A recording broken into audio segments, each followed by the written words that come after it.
देश में बिहार और बिहार में नीतीश कुमार के फैसले हमेशा चौंकाने वाले रहते हैं।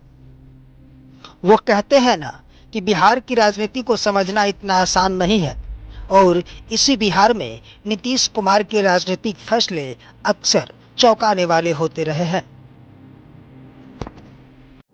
राज्यसभा में अपना नामांकन किया है। इसके साथ ही बहुत लंबे अरसे के बाद श्री नीतीश कुमार जी फिर से एक बार राष्ट्रीय राजनीति में राज्यसभा सांसद के नाते प्रवेश करेंगे।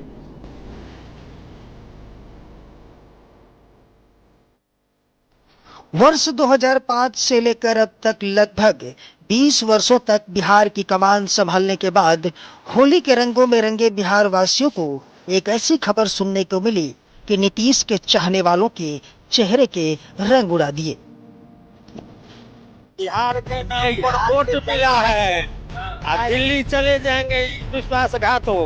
हम लोग चाहते हैं जो वो नॉमिनेशन नहीं करें। और आज से 3 महीना पहले जो प्रचंड बहुमत दिया है वो नीतीश कुमार के नाम पर दिया है और हम लोग चाहेंगे, आग्रह करेंगे माननीय नीतीश कुमार जी से हाथ जोड़ करके कि वो बिहार का नेतृत्व करते रहे और अगर वो चले जाते हैं राज्यसभा तो बिहार में रोड पर देखिए पूरा लोग सो जाएगा। निशांत कुमार को लेके कहेंगे तो वो आगे युवा है, कुछ दिन के बाद में उन्हीं को सत्ता मिलनी चाहिए और क्षेत्र की जिला के जनता की तरफ से पैगाम लेके आए हैं कि आप मत जाइए, रुक जाइए। रामनाथ इस बार उलटने पलटने और पलटी मारने की तैयारी नहीं थी और ना ही वो वाला नारा था मिट्टी में मिल जाएंगे लेकिन उधर नहीं जाएंगे, बल्कि इस बार लोगों में गम इस बात का था कि नीतीश सब दिल्ली चले जाएंगे।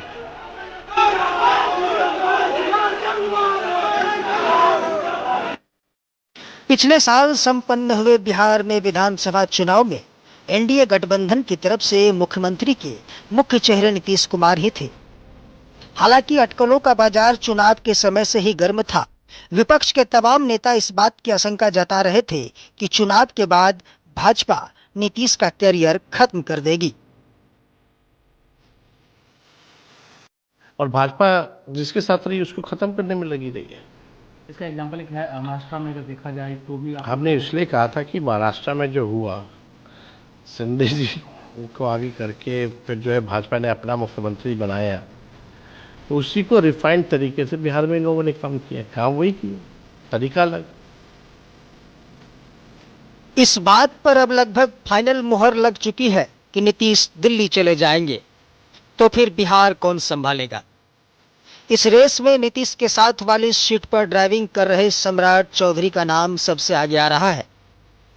हालांकि इस बात की भी पुष्टि लगभग नई सरकार के शपथ ग्रहण समारोह के वक्त ही हो गई थी कि अगला सीएम भी भाजपा का ही होगा और कुर्सी भी सम्राट को ही मिल सकती है, क्योंकि नीतीश कुमार ने अपने सबसे पावरफुल मंत्रालय का जिम्मा सम्राट को सौंप दिया था।